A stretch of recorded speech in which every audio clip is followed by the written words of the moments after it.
At the church rehearsal, the priest whispered to me, "Are you aware she came here last week? With someone else?" I always thought rehearsals were supposed to be the calm before the storm. A quiet run-through, smoothing out nerves before the big day. But that night in St. Augustine's church, calm was the last thing I felt. The evening air carried the scent of old wood and candle wax. The stained glass windows threw fractured patterns across the aisle, streaks of green, blue, and crimson on the polished floor. Guests trickled in, laughter echoing as Sabrina directed her bridesmaids toward the pews. Her voice was bright, commanding, almost theatrical. She thrived on being the center of attention. I stood near the altar with Father Matthew, the old priest who had seen more marriages than I had years on earth. His hands were clasped loosely in front of him, his white hair glowing under the candlelight. He leaned toward me, lowering his voice so no one else could hear. "Are you aware she came here last week?" he whispered, eyes sharp behind his glasses. "With someone else?" The words slid into my ear like a blade. For a moment, I froze. My throat tightened, and I couldn't bring myself to answer. The rehearsed laughter of the bridal party bounced against the stone walls, mocking the sudden silence in my head. I forced my face to stay calm, a groom at peace. Inside, my pulse thundered. "With someone else?" I repeated quietly, almost choking on the phrase. Father Matthew didn't elaborate. He just studied me with a gaze that carried both pity and warning, then turned back toward the group as if nothing had been said. The ceremony rehearsal began. Bridesmaids walked the aisle in pairs, Sabrina trailing behind them with a smile wide enough to crack her face.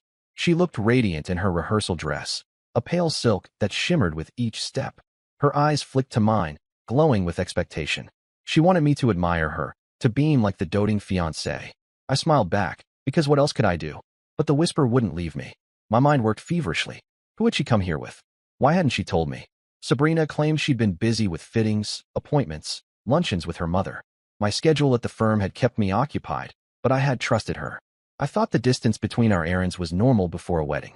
Now suspicion began gnawing at every memory. When the rehearsal ended, applause filled the church. Everyone was buzzing about the dinner afterward, about how perfect the real ceremony would be. I hugged Sabrina's parents, shook hands with cousins I hardly knew, and laughed at jokes I didn't hear. My fiancée leaned into me, her perfume wrapping around my senses like a net. To anyone else, I looked like the happiest man alive. But beneath the mask, questions blistered. I excused myself, pretending to check on some last-minute detail with the priest. Sabrina kissed my cheek and floated away to chat with her bridesmaids, her laughter ringing high. Father Matthew was extinguishing candles near the altar. When I approached, he straightened. "Father," I said softly, keeping my tone steady. "Earlier, what you told me. Are you certain?" He looked at me, lips pressed into a line. "I am not in the business of gossip, Adrian. But I know what I saw. She was here last week, not for confession, not for prayer. She walked these pews with a man I did not recognize. They did not behave like friends. I thought you deserved to know." The church swayed slightly around me. I gripped the pew to steady myself. "Do you know his name?" I asked. He shook his head. "But they signed the visitor's book at the entrance. She used her maiden name." It struck me as unusual. That was enough. My gratitude was clipped, mechanical. I left him to his duties and walked toward the foyer. The guest book rested on a wooden stand near the door, a thick ledger filled with looping signatures. My fingers traced the pages until I found the date from last week. There it was. Sabrina Doyle, written in her elegant cursive. Beside it, another name, Travis Beckett. The letters stood bold, slanted, and confident, as though the man wanted to be noticed. My stomach sank. I knew that name. Months ago, Travis Beckett had approached me about investing in my logistics firm. He was one of those sharp-suited opportunists who always seemed to know more about you than you wanted. He bragged about his wealth, his influence, and his connections in ways that made my skin crawl. I declined his proposal, uneasy about the strings that would come attached. And now, his name was inked beside my fiancée's. I closed the ledger quietly and stepped outside. The night air slapped me awake. My friends were calling me to join them for dinner, Sabrina waving from across the steps. I forced another smile and raised my hand, promising I'd catch up. But inside, rage brewed. Dinner at the Doyle family's estate blurred into a haze. The long table overflowed with food, Sabrina's mother fussing over floral arrangements while her father toasted to my bright future as a son-in-law. Laughter surrounded me, but my fork moved aimlessly. I kept glancing at Sabrina, who glowed under the attention, her hand resting delicately on my arm. She was flawless in performance, flawless in charm. Yet all I could see was her name scrawled beside Travis Beckett's. When she leaned in to whisper about the honeymoon plans, my chest tightened. How many times had she whispered to him? The rest of the evening passed in a blur. I excused myself early, blaming exhaustion. At home, the silence pressed in. Our shared apartment, decorated with carefully chosen wedding gifts, suddenly felt foreign. I sat in the dark living room, replaying every recent moment with her. The sudden need for privacy when she answered calls. The excuses about fittings running late. The guarded tone whenever I asked about her day. All the small red flags I had brushed aside now stood in a blazing row. Sleep never came. At dawn, I poured black coffee and opened my laptop. My fingers trembled as I typed Travis Beckett into the search bar. The results confirmed what I already suspected. A businessman with deep pockets, shallow ethics, and more than a few scandals whispered around his name. Lawsuits, affairs, broken partnerships. He thrived on chaos and always landed on his feet. Why had Sabrina been with him? Why in the church? The questions clawed at me until I made a decision. I couldn't confront her yet, not without proof. If I accused her and she denied it, I'd look paranoid. I needed evidence, something undeniable. That morning, I called an old friend. Colton Rivas had been my college roommate before chasing a career in journalism. He thrived on stories of corruption, betrayal, and scandal. He owed me a favor, and he knew how to dig. When I explained the situation, he didn't laugh or dismiss it. He just listened quietly, then said, "You don't call me unless you're serious. Give me time. I'll find out what she's hiding." Relief and dread twisted together in my chest. I thanked him and hung up. The day stretched endlessly. Sabrina texted me photos of wedding favors, her words sprinkled with hearts and exclamation marks. I responded with equal cheer, masking the storm inside me.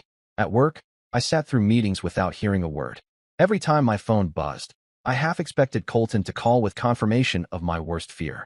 When the evening finally arrived, Sabrina breezed into the apartment, glowing from another bridal fitting. She kissed me, chattered about her sister Vanessa's excitement, and unpacked glossy brochures for honeymoon villas. I nodded, smiled, even laughed when expected. But all the while, the priest's whisper throbbed in my skull. 2 nights later, I received Colton's first update. His voice on the phone was low, cautious. "I followed her today," he said. "She didn't go where she told you she was going." I gripped the phone tighter. "Where then?" "She met Beckett. Hotel near the river." The words hollowed me out. "She wasn't hiding it," Colton continued. "They walked in together. No hesitation. I didn't follow them into the room, but I don't think I need to spell it out. She's not just meeting him for coffee." Silence pressed between us. "I'll keep digging," he said finally. "If she's in deep with him, I'll find proof." I thanked him, though the word caught in my throat. After the call, I sat in the dark for hours. The evidence was still circumstantial, but deep down I already knew. That night, lying beside Sabrina as she slept peacefully, I stared at the ceiling. Her hair spilled across the pillow, her breathing soft, innocent. Anyone else would have seen devotion in that face. All I saw was betrayal waiting for its moment to strike. And I decided, quietly, that when the truth was undeniable, I wouldn't just walk away. I would make sure Sabrina Doyle paid for every lie she had whispered, every secret she had buried. The morning after Colton's call, I couldn't even look at Sabrina the same way. She moved through the apartment with her usual brightness, humming as she made coffee, scrolling through her phone with a smile tugging at her lips. To anyone else, she was the perfect fiancée preparing for her big day. To me, every gesture seemed staged, like a performance for an audience I could no longer see. When she kissed me goodbye, promising to squeeze in another dress fitting, I kept my tone light and casual.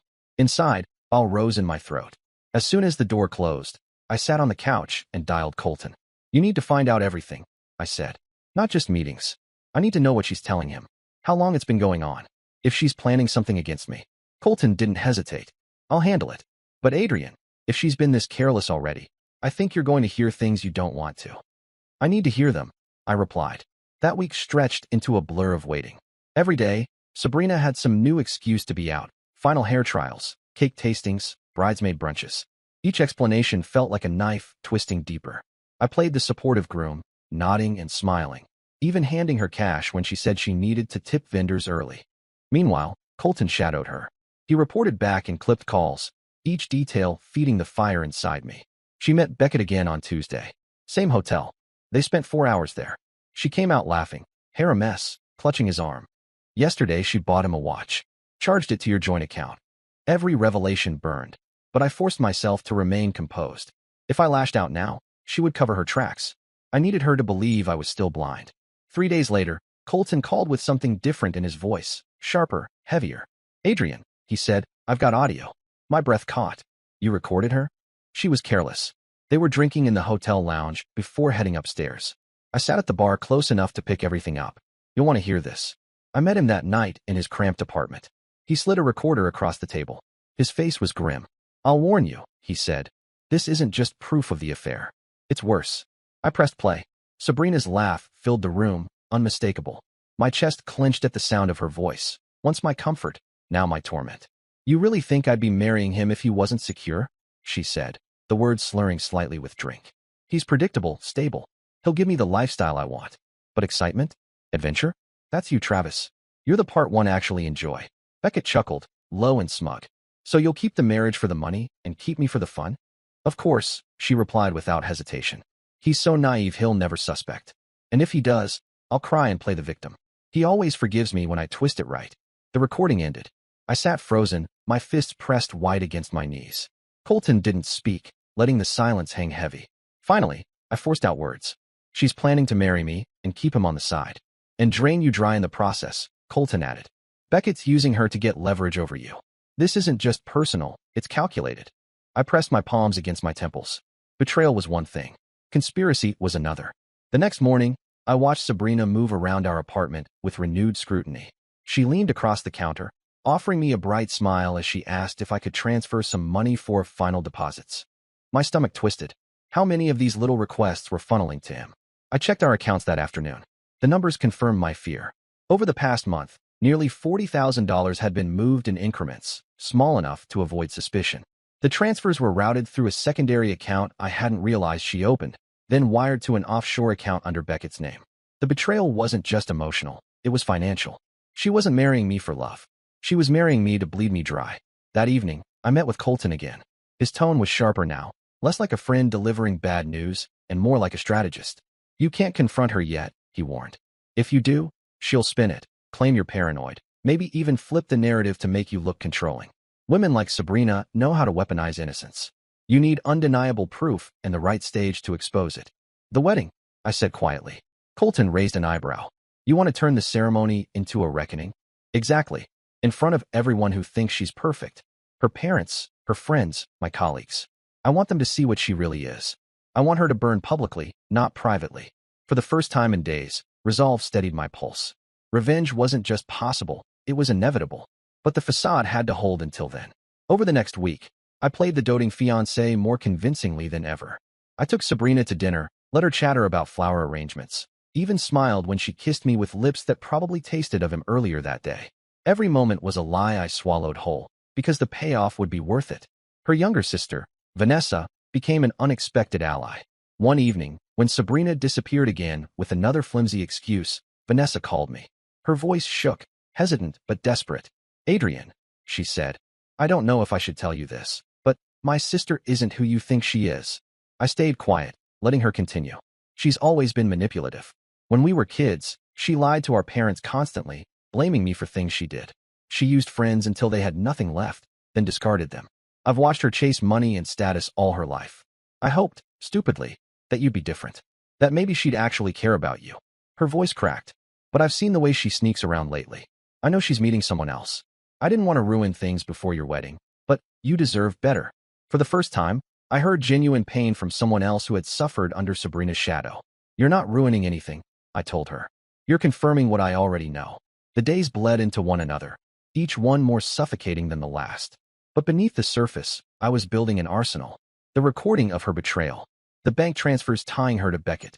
Vanessa's testimony about her character.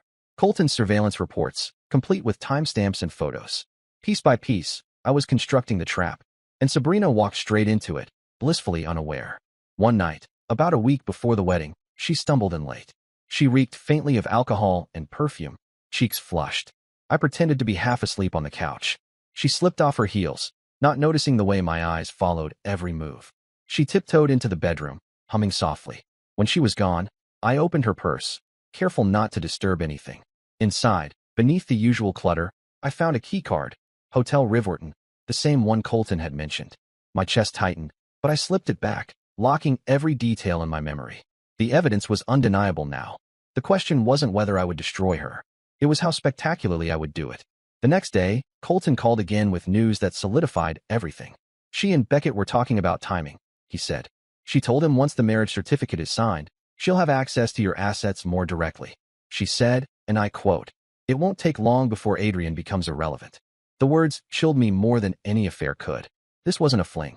It was a plot, and I would not let her win. I started preparing in silence. I copied the recordings onto multiple drives, printed the bank transfers, and highlighted her handwriting on the forms. Stashed everything in a sealed folder. The folder would not stay hidden. It would take center stage, in the church where she thought she'd secured her future. Every night, I lay beside her, staring at the ceiling while she drifted off peacefully. She was dreaming of a life built on deception. I was planning the moment that dream would shatter into dust. By the end of that week, the decision was carved into stone. On the wedding day, in front of everyone, I would expose Sabrina Doyle for the liar, the thief, the manipulator she truly was. And neither she nor Travis Beckett would walk away unscathed. The closer the wedding day crept, the heavier the air became around me. Every interaction with Sabrina felt like standing across from an actress on stage. She smiled, laughed, twirled her hair, leaned into me like the doting fiancée. Yet beneath her every gesture, I saw the threads of calculation. Her parents grew louder in their praise of me, gushing to anyone who would listen about how lucky their daughter was. If only they knew she had already traded me for a man who treated trust like a toy. The hypocrisy made my skin crawl.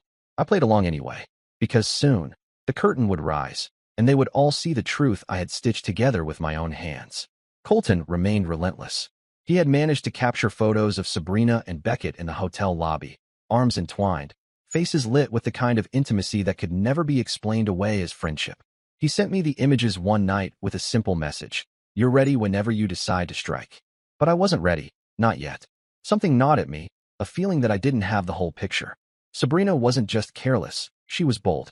Meeting him in public, spending my money, flaunting their connection in ways that could easily expose her.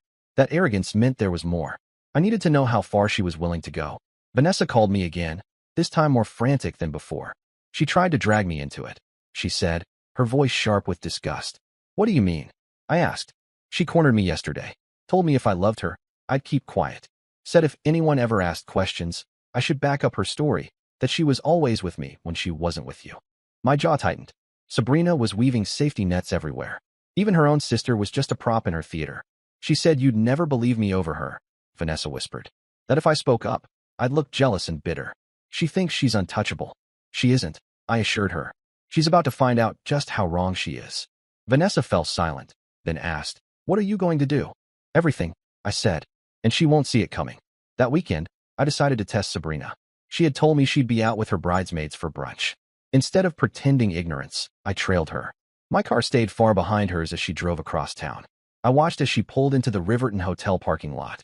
My pulse quickened as Beckett's black sedan slid in moments later. They walked in together, bold as ever. I stayed long enough to see the way she touched his arm, her face glowing with the kind of joy she never showed me. Then I left, my teeth grinding so hard my jaw ached. It was no longer about suspicion, no longer about hurt. It was about war. That evening, I returned to the apartment before her. Her purse lay on the counter, unguarded. This time, I didn't hesitate. I searched every pocket, every fold. At the bottom, I found what I had suspected, a receipt. The Riverton Hotel, suite booked in her name. Paid in cash. The date stamped yesterday. I folded the paper neatly, slipped it into my pocket, and placed everything back as though untouched. Minutes later, she breezed in, humming, cheeks flushed with counterfeit happiness. She kissed me lightly, then began chattering about centerpieces and photographers. I nodded, pretending to listen, while the paper in my pocket felt like a brand against my skin. The following day, Colton handed me something that made my blood run colder than anything else. "She's not just planning to drain you slowly," he said grimly. "She's plotting a bigger move." He laid down a document, a draft of a transfer agreement. If signed after the wedding, it would grant Sabrina access to a larger portion of my business holdings, assets she had no part in creating. "She's working with Beckett to push this through," Colton continued. I traced emails back to his office. "They're planning to force your hand once you're legally bound. If you resist, she'll threaten scandal. If you comply, you'll lose control of your own company." The walls of my apartment seemed to close in. This wasn't just betrayal. It was theft wrapped in silk and perfume. "She's underestimated me," I said finally. "She thinks I'll cave because I don't want public embarrassment. But she's the one walking into the fire." The week before the wedding, the final pieces of my plan locked into place. I arranged with Father Matthew to hold a sealed folder at the altar, disguised as ceremonial paperwork. Inside, I placed everything: photos, bank transfers, receipts, Colton's reports, even transcripts of the recordings. He didn't ask questions when I told him it was important. His solemn nod was enough. I also contacted a few trusted colleagues who would be present at the wedding. Men and women whose opinions carried weight, whose word would echo far beyond the church walls. I hinted, vaguely, that they might witness something unusual. Curiosity would ensure they paid attention when the moment came. Vanessa, torn but resolute, agreed to back me up if needed. "She doesn't deserve protection anymore," she said, her eyes hard. For the first time, I felt something like hope. But Sabrina, in her arrogance, nearly tipped the scales against me. 2 nights before the wedding, she confronted me unexpectedly. We were in the living room, finalizing the seating chart, when she leaned across the table and asked, "Do you trust me?" The question, so blunt, made my pulse spike. "Of course," I said, forcing calm. She studied me with narrowed eyes, searching for cracks. "You've seemed distracted lately. Nervous. Is everything okay?" I smiled and kissed her hand, masking the rage that boiled beneath. "Just wedding jitters," I lied. She giggled, satisfied, and returned to her notes. But in that moment, I realized how close I had come to slipping. She was watching me, testing me. If she sensed my plan, she would vanish with Beckett before the trap could close. So I doubled down, playing the role of besotted groom with even greater devotion. The final rehearsal dinner brought everything to a head. Her parents made speeches about love and loyalty. Guests toasted to a future built on trust. Sabrina beamed at me across the table, her hand warm on mine. To the room, we looked inseparable. But in my mind, I replayed the recording of her laughing about how naive I was. I pictured the bank transfer slips, the receipt from the hotel, the draft agreement Beckett had prepared to gut my company. Every smile she gave me only fueled my resolve. That night, as she drifted to sleep beside me, I slipped quietly into the living room. I opened the folder one last time, reviewing every piece of evidence. The plan was airtight. At the altar, in front of every guest, every family member, every colleague, I would pull the veil from her carefully constructed lie. Sabrina Doyle would not walk away as a bride. She would walk away as an exposed fraud. And Travis Beckett would fall with her. The trap was set. All that remained was to spring it. The morning of the wedding broke calm and golden, as if the world itself wanted to mock me. Sunlight streamed across the church lawn, flowers bloomed in neat arrangements, and guests arrived in a flutter of anticipation. Sabrina's friends squealed at the sight of her white gown, her mother fussed with her veil, and her father beamed like a man who thought he was handing his daughter into safety. I stood at the altar with Father Matthew, my suit pressed, my smile carefully rehearsed. Inside, my chest felt like a furnace. Every detail was in place. The sealed folder rested beneath the altar cloth, waiting. My colleagues sat in the front row, their eyes expectant. Vanessa slipped me a quick nod from the bridesmaid's pew, her face pale, but resolute. The organ swelled. Everyone rose. Sabrina entered, radiant as a goddess. The gown clung to her frame with perfection, her veil catching the light like spun glass. She walked the aisle with poise, her gaze locked on mine, her lips curving in that flawless smile. To the crowd, she was the picture of purity. To me, she was a predator about to be snared in her own trap. She reached the altar, her hand slipping into mine. Her fingers were warm, steady. Not a tremor of guilt flickered in her face. Father Matthew began the ceremony. Words of love and commitment echoed through the church, sanctified by centuries of tradition. Sabrina's parents dabbed tears from their eyes. My colleagues whispered admiration. It was all theater, every face part of the stage. When the vows began, I waited until her turn. Sabrina spoke first, her voice soft, trembling with emotion she didn't truly feel. "I promise to love, honor, and cherish you." Her words slithered around me, each one a lie dressed in silk. When my turn came, I didn't repeat the expected script. Instead, I looked at Father Matthew and gave the signal. He nodded gravely, reaching beneath the altar. The folder appeared in his hands, heavy with the weight of betrayal. He passed it to me silently, his eyes steady with the same warning he had given me days before. I opened it slowly. Gasps rippled through the church as I pulled out photographs, crisp paper, transcripts. My voice cut through the silence, steady as steel. "Before I make vows," I said, "there are truths that need to be spoken." Sabrina's smile faltered. "Adrian." I held up the first photo, her with Beckett in the hotel lobby, their faces too close, their hands entwined. The church erupted in whispers. "These," I said, my voice rising, "are not the actions of a faithful fiancé." Her father shot to his feet. "What is this?" I laid down the next proof. Bank transfers highlighted in bold, funds siphoned into Beckett's offshore account. This is not love, I continued. This is theft, plotted behind my back while I built a life for her. Her mother gasped, clutching her chest. I dropped the final piece, a transcript of her own words, laughing about how naive I was, boasting that she'd marry me for security while keeping Beckett for pleasure. The silence shattered into chaos. Sabrina lunged toward me, eyes blazing, voice sharp with fury. You're twisting everything. These are lies, fabrications. But the evidence was undeniable. My colleagues murmured, their faces cold with judgment.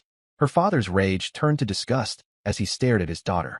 Then, as if fate wanted a final flourish, the church doors slammed open. Travis Beckett himself strode in. His suit was immaculate, his smirk confident, as if he had come to claim his prize. He hadn't expected my timing. He thought Sabrina had kept me blind. Adrian, he called, his voice echoing. This spectacle isn't necessary. We all know she belongs with me. Gasps rippled again. Sabrina's face drained of color. You walked into the wrong battlefield, I told him coldly. Because while you were planning to gut my company, I was gathering every thread of your scheme. Every document is already with the authorities. Every transaction tied to your name has been reported. For the first time, Beckett's smirk faltered. Sabrina turned on him, panic flashing in her eyes. You said, but he didn't answer. He turned on his heel and fled, the sound of the heavy doors slamming behind him reverberating through the church. Her family turned on her instantly. Her mother wept into her father's chest, while he pointed a shaking finger at her. You've disgraced us. You've disgraced yourself. Vanessa stepped forward, her voice trembling but strong. She tried to drag me into her lies, too. I won't cover for her anymore. Adrian's telling the truth. The whispers surged into roars. Guests stood, gathering their coats, shaking their heads in disgust. My colleagues, the very people Sabrina had wanted to impress, walked out one by one, leaving her exposed. She clutched my arm desperately. Please, Adrian, listen. He manipulated me. I didn't mean. I pulled free, my voice colder than ice. You meant every word. And now everyone knows. The ceremony disintegrated. There would be no marriage, no vows, no future built on deceit. Sabrina was left standing alone at the altar, her gown shining like a costume under harsh lights. Her parents refused to meet her eyes. Her friends avoided her. Vanessa wept quietly in the corner, not for Sabrina, but for the years of manipulation finally unmasked. I turned, walking down the aisle with calm steps, the folder still in my hands. Every gaze followed me, not with pity, but with respect. Outside, the sunlight felt sharper, cleaner. The air filled my lungs like freedom. The aftermath came swiftly. Within days, Beckett's accounts were frozen. Investigators traced the stolen funds back to Sabrina's transfers. His empire of shadow deals crumbled, and the man who once smirked in every boardroom now faced criminal charges. Sabrina's parents cut her off completely. Her father, a man of pride and reputation, declared publicly that she was no longer welcome in their home. Her mother could not even bring herself to speak her name. Sabrina herself fell into ruin. With no money, no family backing, and no reputation left, she spiraled. Friends distanced themselves. Employers hesitated to touch her name. The glow she had once worn like a crown turned to ash in the eyes of everyone she had deceived. Vanessa reached out once more, thanking me for exposing the truth. You freed us all, she said. You didn't just save yourself. You saved everyone she would have dragged down. As for me, I returned to my company, my dignity intact. Whispers spread. Of course, scandal always does. But the narrative was mine to control. I had been the victim of betrayal, not its architect. And my quiet, calculated revenge had turned me into a man others looked at with something close to admiration. I hadn't lost. I had survived. Weeks later, I returned to St. Augustine's, standing again in the quiet church where everything began. Father Matthew greeted me with that same solemn gaze. You chose the harder path, he said quietly. You carried the weight until the truth revealed itself. I didn't have a choice, I replied. If I let her win, I'd have been trapped for life. He nodded. You were spared a lifetime of lies. Sometimes, betrayal is the greatest gift, because it shows you the truth before it's too late. I left the church with a strange peace. Sabrina Doyle had planned to make me irrelevant. Instead, she became the ghost of her own ambitions. And all it had taken was a whisper from a priest, and the will to turn betrayal into a reckoning no one would forget.